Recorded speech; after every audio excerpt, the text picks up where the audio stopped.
So, I've uploaded a couple of Puyo gameplay videos, but considering that I'm what I'd call at best a beginner competitive player, I don't think they're necessarily super interesting to watch as is.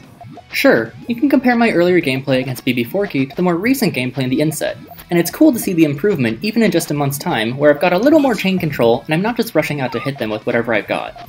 But if you want to watch some good Puyo, you can go to any of my featured channels like S2's, Amamiya's, or Momoken's and see some really amazing stuff.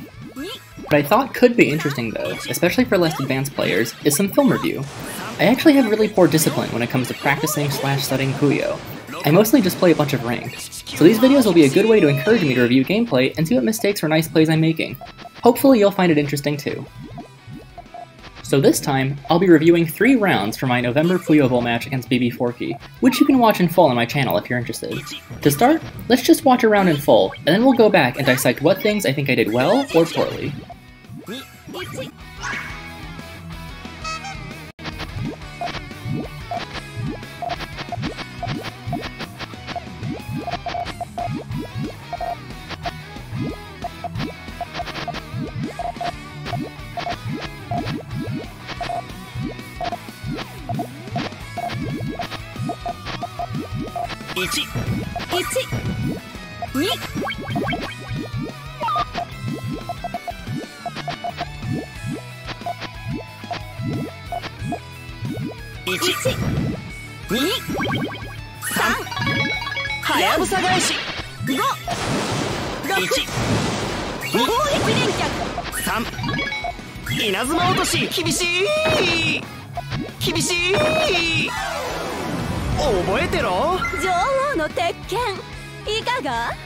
So what happened?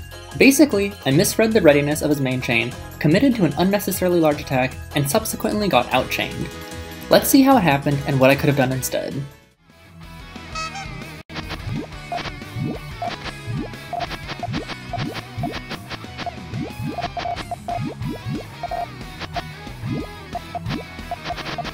Right here, both players are in a bit of an awkward position. I'm double dependent on greens, both on the head and tail I chain, and he's made the dreaded bad GTR. To his credit though, he has a 2-chain ready to defend against an early attack on his fragile transition.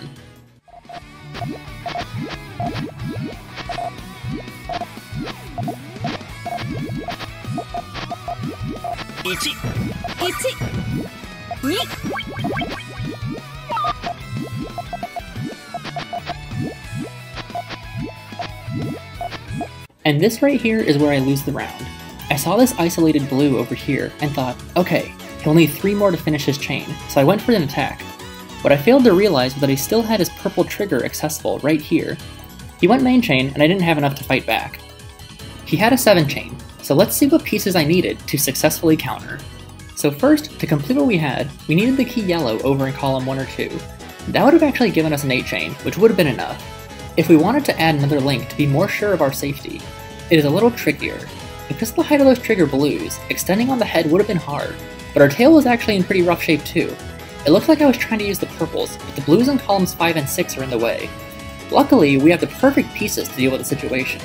By placing our current piece like this, all we need to do is set off the chain with the blue right here for a nice 9. Instead, well, we know how this one ends, so let's go ahead and skip to the next round.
Alright, it looks like I just plain got outchained. Let's play it back again and pause at the key moments.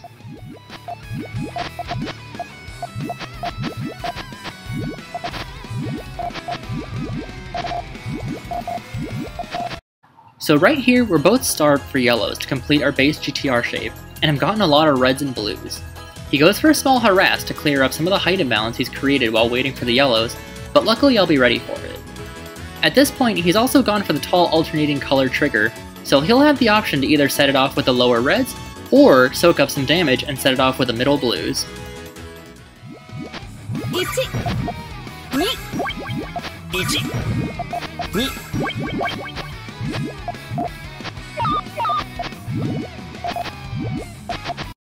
As far as things that I could have done differently, I could and maybe should have put this piece blue down and made something like this. It still wouldn't be a proper tail, but I'd at least have had some added power to my chain. Instead, I'm forced to clean up the yellows, but it isn't a huge deal.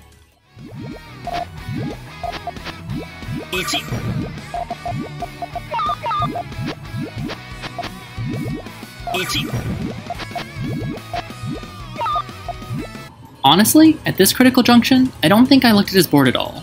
I saw my upcoming pieces, I've been hearing the nuisance Puyo falling in his side, and thought, this has been a pretty clean build, and I'll get one more link with these purples.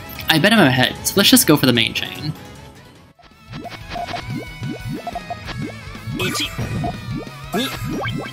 He finds an extension with all the incoming yellows, but to my eye, I'm reading his as a 7 chain, ending with the purples connecting at the bottom and the yellows not working.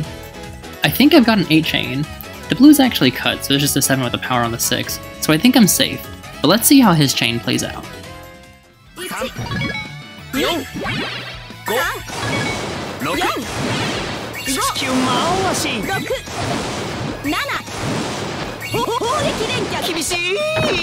So I totally misread the tail. Here's the chain sim if you want to take a second look. The purples and yellows connect in a totally unexpected way, and I get overpowered. Just gotta keep on working on my reading. On to the next replay. So this will actually be a short clip, since I don't want to actually review the whole round. I just want to hone in on one moment, which is a common stumbling block for beginner GTR users. Right here, I call this a soft color conflict on the purples. It isn't a strict conflict, since it can be worked around, but you do have to be careful when you use the same color on both ends of the transition. This chain sim shows what can happen if you're not careful. You can no longer detonate your trigger without also cutting your tail. There are plenty of ways around it though. You just have to be cognizant of the situation and build accordingly. My preferred way to deal with it is with long sandwich. This maintains a nice even flat shape in your tail that's predictable and easy to work with. You can also use an L-shape-like form like this, but if you're only comfortable with sandwich and stairs, this can be trickier to use. Another way to fix this soft conflict is to add more height to your trigger. When I do this, I like to add this little spacer Puyo right here to make sure I don't have an accidental cut. Of course, if you find yourself with this conflict and you didn't use one of the above strategies, you can always just build more and fix it that way. In this case, I recognize that I didn't use one of my preferred fixes, so instead I opted for the rush, which luckily worked out, since they actually tried to add more height to their trigger, but ran out of time. Anyway, that's all I had prepared for this video. If you're an advanced player watching, hopefully I didn't say anything you vehemently disagree with. And if you're a beginner, hopefully you found this useful. Thanks for watching.